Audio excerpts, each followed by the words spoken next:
Everyone, welcome to another edition of Independent Artists Unite Song Series.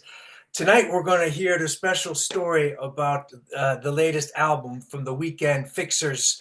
Um, a, uh, a sad but touching story. Welcome. Hey, how you doing? Um, yeah, I'm good. You know, I was quite touched by a little bit of the story that you told when you sent me an Instagram message announcing your album. But tell the story of your whole partnership, because it's also an interesting story of this international partnership that you had with your partner. Yeah, I had released an album of my own. I just decided I'd been making music for years just for fun. And, and then I decided, you know what? Goal. I'm going to record an album and release it. So I had done that, but I had tried to try and get it heard. And I joined a bunch of Facebook pages trying to promote it.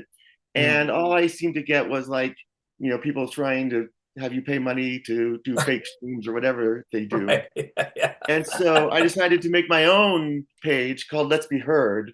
And I made a Spotify playlist. And I told anybody within a certain genre of music, Mm. put your music on this list and let's help each other. Let's Yeah. promote the playlist and help each other get heard. And Roll had answered that with one of his names. He recorded under different names. One of them was Jack Matthew Tyson. And and he had put one of his songs on, and we got to talking, and he really was thrilled about this idea, and so he offered to remix one of my songs, and so I sent him all the stems, and Hmm. he did a remix of my song, and we started talking about music and all the music that we loved, and we sort of had the same interests, and so we talked about recording a song together and see how that would work. And so we actually used Facebook Messenger and chatted. And Oh, then nice. he started by sending me what he called ideas, which was like little pieces of music, maybe 15 to 30 seconds or whatever. And I would listen to it and I would see how it inspired me or what I felt or what I was thinking. And so he had sent me the first one and I wrote some lyrics and sort of pieced it together. I just copied and pasted the music to make it into a song, sort of, Hmm. and sent it to him. And then he did his magic. He had his computer and he sent it back. And the first song, "Things Just Happen," was done within days. Really, it happened really Wow. fast. Yeah. And so I was like, "Wow, this is really great. This works really well." So we decided let's just make a whole album. And so that was how we created our first album. And what year was that in? That was The two 2023. 2023. Okay. And so it Okay. was fun, because of the time difference. He was Hmm. 9 hours ahead of me. I would send him something and go to sleep, and then I'd wake up the next day and he had worked on something and I would hear it. Yeah. And Yeah. so it was, I always had something to look forward to when I woke up. It's like, okay, cool, it's music. Let's Yeah. hear it. Let's see Yeah. what we can do. And then we would discuss the songs and see what we liked and what we didn't like and how we wanted to change it. Or maybe I would say, this is how I meant it to go, or this is how we should change things around. And he would change that, and then he sent it back to me, and it wasn't until we were both happy, though we each had our compromises. Mm. As a collaboration, you're working together, and you want influences from both people, Yeah. and so sometimes, you know, I know he didn't really love my idea, but he tried it, and then he's like, "Ah, that's cool," and vice versa. And so, with the collaboration, which I'm sure you've done, you sort of work things together, and it's good when you have a common interest and you can make it work. Yeah. Yeah. Yeah. Yeah. And so we created that album, and we had two songs that did fairly well. Things Just Happened, and then another song called Purple Blossoms, which is the bigger of the two songs from that album. Hmm. And then I had an opportunity to perform live at the Whiskey A Go Go Oh, really? on Sunset Boulevard. And so we talked about it, and he's like, "Go for it." And so he, sent me the instrumental versions of the songs, and I took my drum set and keyboard and went on stage at the Whiskey and performed. And it was such a great night. It was so much fun. Oh, that's And it cool. really went really, really well. And so he was really excited. And music was something that really was endearing to him and something that he really enjoyed doing and was special to him. And so, everything had gone well. So we started working on a new album, and we had worked on some songs, and we had finished 3 songs. And I mean, it was a heavy, heavy time. Early 2024, my mom passed away Mm. in February. And so on the actual day of her funeral, I got a message from one of Rawls' friends saying, "Did you hear what happened?" Or whatever. And I was like, Mm. I had no idea what he was talking about, but I was busy, whatever. So when I got home, I talked to him, and he had told me that Roland had a brain aneurysm erupt, Oh. and so he was in the hospital. And so that was tough. And luckily, his family, who's been great, reached out to me because they knew of our partnership and they knew how much Weekend Fixers meant to him. Mm. And they wanted to make sure that I knew what was going on and that I'd keep me updated. And so with his sister on Instagram and his brother on Facebook Messenger, they sort of kept me updated on how things were going. And he unfortunately had another issue happen with his lungs. Mm. And so he had been sick for a long time. And so that was in March of 2023 when it happened. Okay. And then in early January of this year, I got a message from his brother. And, I had seen pictures of him, and I'd always hope I hadn't touched anything in the music. I'd always hoped that he was going to get better and we could start working on the new album and finish it. And I got a message from his brother saying that they are stopping any sort of anything because he's just getting pneumonia over and over again, and the treatment's not Mm. helping. Mm. And so it was best for him to not have to suffer anymore. Mm. And he was never going to get better, Mm. unfortunately. And so Mm. the treatments were going to stop and that he would soon be passing.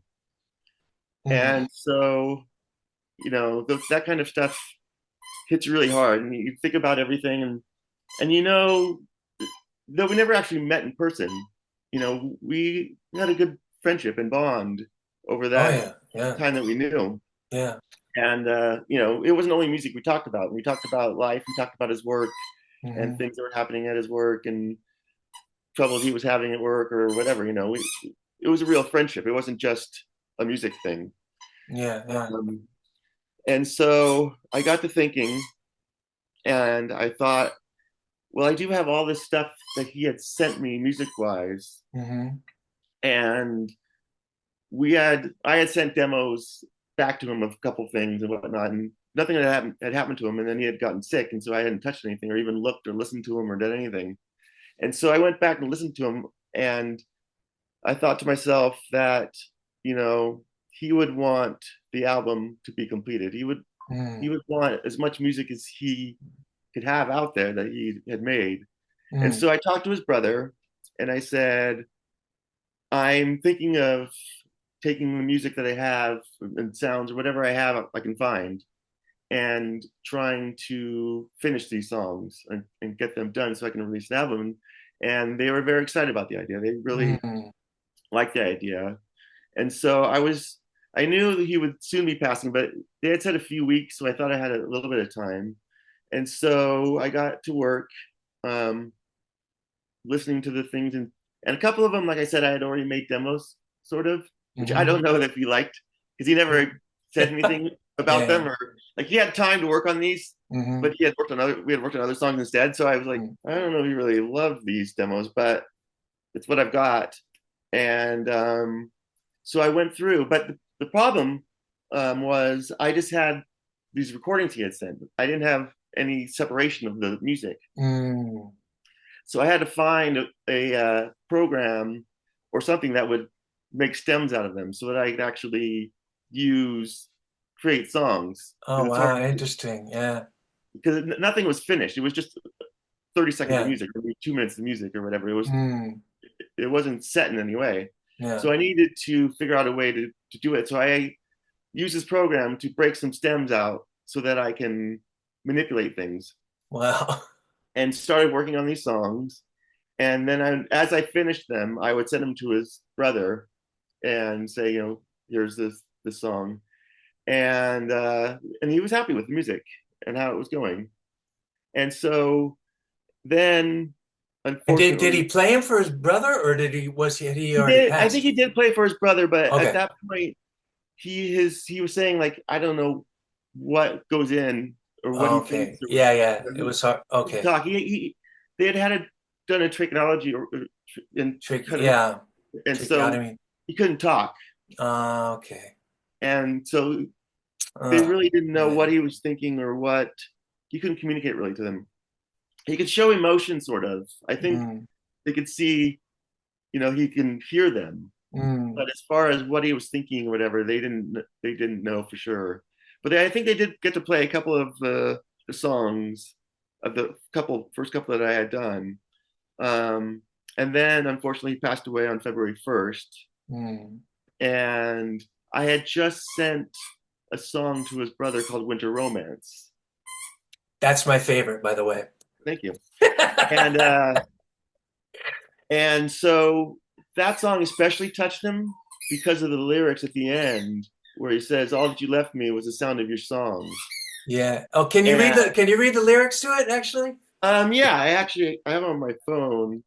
Um, Oh, wow, that's so cool because that song really touched me as well. And I just think it's such a I mean, I love everything about that song. I love how catchy it is. I love how simple it is. right, and the And I music's all love, him, pretty much. I yeah, mean, I added some keyboard stuff to the end, um, but I had to take the stems so I could put it all together. But but it says, I love your vocal. shadows. I Was just want that? to say, I just wanted to compliment you on your vocal on that song too, because it's quite unusual in that it's coming in from the sides, and it's almost like I mean, compared to the other songs, it almost sounds like you're playing a character or like taking on some kind of other character in your voice, and it's super effective. I really love that. Well, thank you very much. Yeah, it's funny when I do sing. I'll get back to the lyrics in a second, but when I do Yeah. sing, I sing to the song. Like Mm. a lot of people have their voice, and that's what their voice is, and they sing it.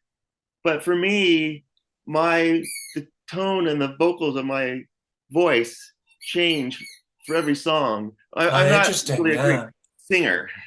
I can't say that I sing well, and so I feel like I just listen to the song and try and make my voice match the song or Yeah. become part of the song. It's like you're playing a part, really, or Yeah, like exactly. finding a character. Yeah. That's cool. So the lyrics are: I walk in the shadows of the pale light moon glow to the place where my soul is allowed to grow. I hear the whispers from the wind in the trees. With all the reminders, it brings me down to my knees. Just two lost souls drawn together by chance, caught in the forest of a winter romance. We closed our eyes, listened to the song. When I opened my eyes, where had you gone? I looked through the heavens, the deepest depths of hell, through the sea of lost souls, to the bottom of the well. I checked every corner, but you were now gone, and all that you left me was the sound of your song. Mm. And so they actually played that song at his memorial service as well. Oh, beautiful. I was able to watch it live. It was like 1:32 in the morning here, but it was streamed. And so they Mm. had little bits of video starting when he was young and then till he got older, but they broke it up in different parts of the service. So like first little video was him younger, and then they did some more stuff, and the next video was him a little older. And so I think it was the last videos of him getting much, when he was older, that that song played in the memorial service as well. But he had played it for his family, and he said, a tear came to his eye when he listened to those Mm. lyrics, because it meant, it really touched him, and so that was really special as well to hear that. Yeah, I mean, also you can hear in the lyrics that it's. I mean, were you writing? Did you write those lyrics while he was sick, Um, or was that from earlier? that was some of it was from earlier. Um, some of it was from a demo that I had sent him a long time ago that Okay, done nothing with. Um, but yeah, I mean, some of it was done there at the end as well. yeah. Um, It's interesting sometimes. It just reminds me of this phenomenon that I happen to stumble upon sometimes is when I'm writing a song and I don't really know what it's about, and then some life event happens, like, and then you're like, oh shit, because like these lyrics that you wrote in Weekend, in Weekend Romance, like they take on a new meaning now that now that this experience, you've gone through this Definitely. experience, and yeah, I find that really interesting. Yeah, it definitely, that just listening to that, whenever I listen to that song, I can't help but think of him, and and think about the idea that, he had left us. And Mm. the funny thing too is that all he left me was the sound of your songs. It was also works because of the fact that that's how I made the album, was the Mm. songs and music he had left me. Yeah, As yeah, yeah, that's how I finished making the album. yeah. So, he left his presence with me forever. Mm. And going back and listening to those little pieces and doing the process myself was interesting as well. Because I know he probably wouldn't have pieced together the songs the same way that I pieced them together. Hmm. Hmm. Um, he was definitely more of a technology guy, and so he Mm. liked to use his computer and technology. Whereas I have my instruments and I record my instruments live when I am recording. I'm not really that savvy with things, and so I actually have GarageBand, and I actually just hit record and I play whatever I need to play live. And if I screw up, then I do it again. Um, because of the fact that I don't know how to make loops or do anything like that. I've Yeah. tried So are figuring you out. playing live drums on that one? No, he'd already Oh, he'd already had did a drum done the machine thing. drums Okay. for the most part. I mean, I added things here so for this, like on my original first album, I played live drums the whole time. Yeah. But yeah, for this, he within the music there was drum pieces, whatever stems that were there, Okay, and so that's right. Yeah, you said you added a little keyboard. yeah, and I used my keyboard as well to add some drum sounds to the drums thing, but I didn't actually take out my electronic drum set and make a whole new drum stem. Yeah, yeah, So I yeah, did, emphasize what he had already had there, but I didn't actually play live drums on these yeah. recordings. But I did the keyboard parts and that stuff like that. I had to do live because I don't know how to make loops. Oh, I see a little Yeah, I friend got a little behind puppy you. here. Hello He's quiet. there. He's quiet until something's going on, and then he feels like he needs to run around and do stuff. I don't know if you heard him earlier. He had his little toy and he was squeaking, and I was trying to like hide his toy from him. But yeah, he was laying down, but now he came to life. Yeah. His It, name's it Oakley. it's interesting because I have the producer that I work with, James K. Ultra. We have like a very similar relationship that you're talking about. I've been working with him for like 3 years now, and we also are sending things back and forth. I also write songs in GarageBand and then send him the tracks in GarageBand, and then he blows them up on his. He's like produces them from there, and makes them much bigger sounding and everything. But it's a special bond that you like form, um, when you're just when you're creating, and the friendship that forms. I mean, I think of him as like, you know, definitely one of my closest friends, and I've never met him either. You know what I mean? But Yeah, it's such a special thing, and maybe it's like the vulnerability too of creating, and when you get through, the creative process, and you also have these moments of joy too of like just yeah, it's very creating something exciting. from nothing. Yeah. Yeah, So it's a real bond that you form, doing that. and it's fun to hear what we each bring to the table. I would send him whatever, but I didn't know what was coming back to me. Mm. You know, Yeah. so I had anticipation to hear what he was going to do to it, and Yeah. how he would make it that much better, which he always did. Yeah. Yeah. And Oh, yeah.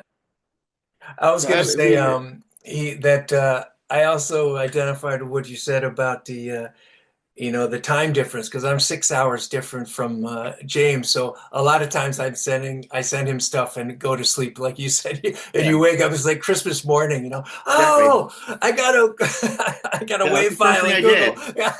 The first thing I did was check my email. Did something come? Is there something for me to listen to? And then it's like I always say to everyone that like when that file comes and you don't know what to expect, and you get your morning coffee, and you get your headphones on, and that morning coffee and hearing that playback for the first time, that's to me, Yeah, that's the best. There's yeah, it's nothing great. better than right.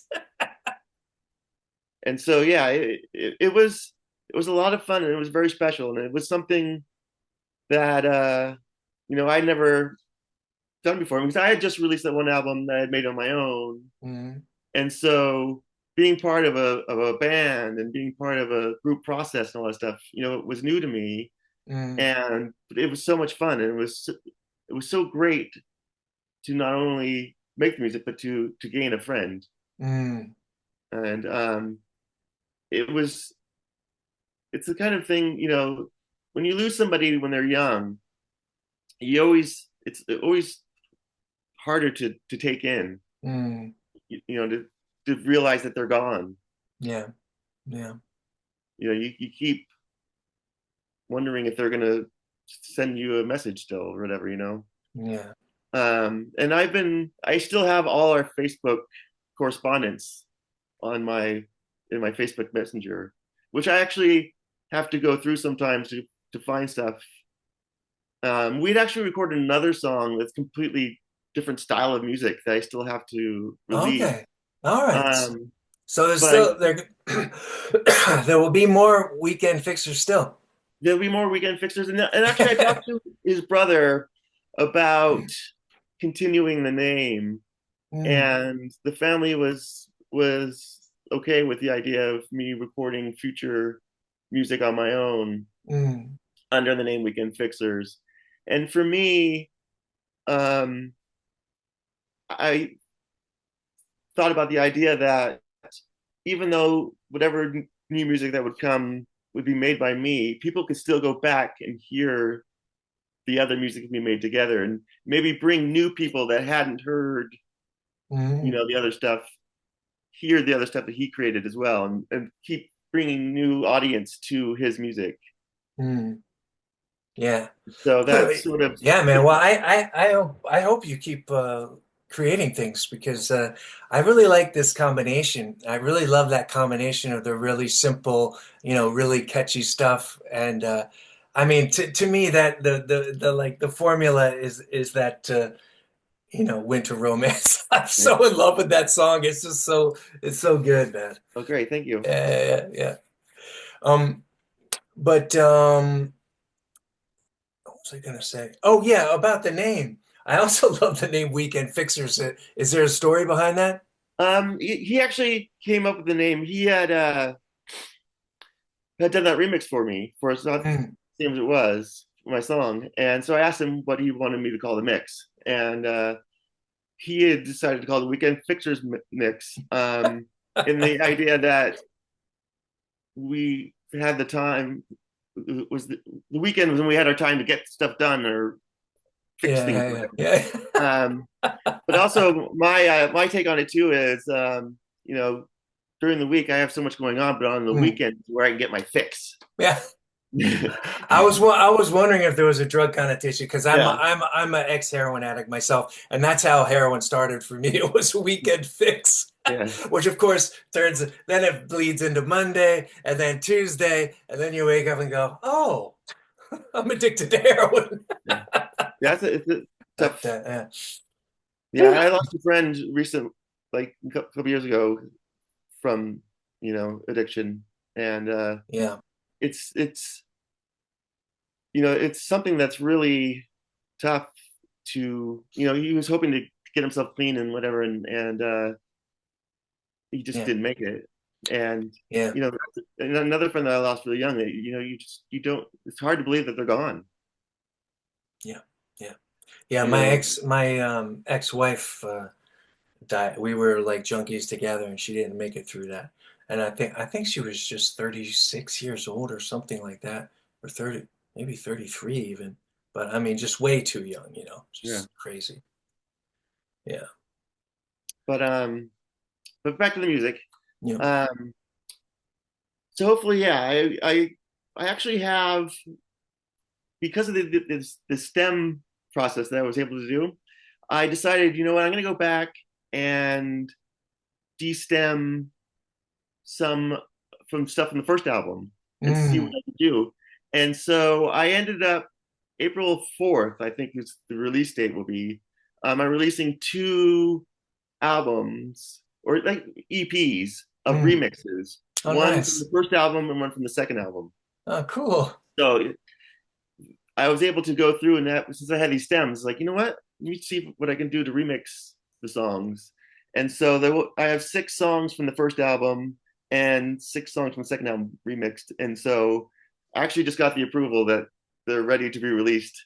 Oh, cool. But it'll be April 4th that they come out. Oh, So I'm looking nice. forward to that coming out as well. Well, you can always like play things backwards or something too and get a new song out of there. Yeah. I think are you a Bowie fan? I definitely, yeah. I don't know if you know on Lodger, you know um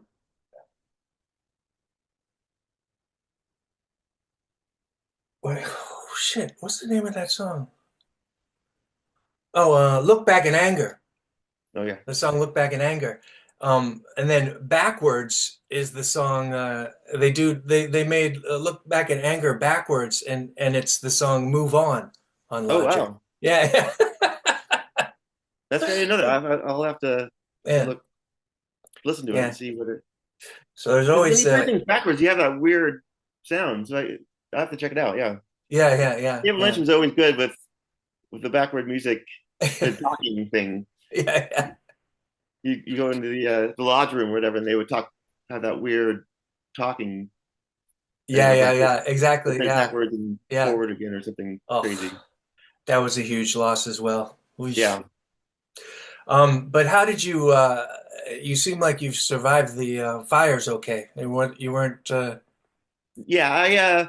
It wasn't too far away from me, but it wasn't too close as well. I lost power for 3 days, and so I was gonna leave, but I like being at home. mm, And um, my ex and my kids live not too far away from me, but they mm. had power still. And so I would bring my computers over there. They were like 4 minutes away from me, and charge them, and then pick up another computer. And I had a hard drive full of old BBC documentaries, and I Oh just sit wow. in the dark watching BBC documentaries.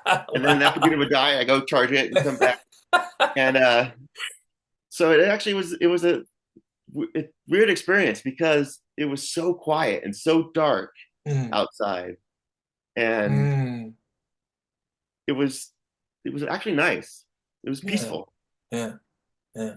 Ah, But interesting. unfortunately, yeah, I know a lot of people lost their homes, and Mm. it's it's crazy how big and bad and destructive those fires were. What I'm curious what the state of things are now. I mean, are there just trucks hauling away debris? Are people like rebuilding already, or what Um, does it look like? from the people that I know that lost their homes, I know they went through to try and find what they could find in the Mm, ash. And some people found, some things still intact, or, 'cause you have a certain amount of time to get out of there, mm, and you can't bring everything with you. yeah, yeah. And so it's, they went through and they found whatever. And in the recent rains, there were some mudslides and Mm, a lot of stuff happened because California doesn't do rain very well anyway. no, no, yeah. And But that's a any storm is lot of coming. sludge to wash away there. Yeah, a lot of Yeah, slush yeah, was being washed away, and a lot of yeah. so there were some mudslides and stuff like that. But Oh as far as shit. rebuilding goes, yeah, I don't know that anyone's actually started the process, but I'm sure they've started talking to their insurance companies, and I'm sure it's a Yeah. long, long process of No, getting. yeah, yeah, It's gonna be yeah. years before they Yeah. get to go back in their home. Wow. Yeah, There's crazy. whole big areas that are just nothing there. Yeah, I lived out in Hollywood for 1 year in 2000. I was on in West Hollywood on yeah, on Highland and North Citrus. Okay, yeah, Yeah, yeah, yeah. And yeah, I went out there with my band I had in the 90s in New York City. I'm from New York City, and we went out there to try to, make $1 million, It didn't work. yeah, but the fun is in trying too. Yeah, yeah, yeah, yeah, yeah. There were some fun times. There were some fun times. Yeah, Well, I'm really touched by this story, man, and I'm so happy that that you pressed onward and made this project work. And I'm sure, yeah. I mean, that tear in his eye is all you need, right? yeah, That's yeah, that was the reward. yeah, for sure. And they got to play it at his memorial service, which Yeah, was good. yeah, Um, yeah. they played a lot of his music. I mean, a lot of his stuff was like more techno sounding or dance music that he had Mm, done on his own.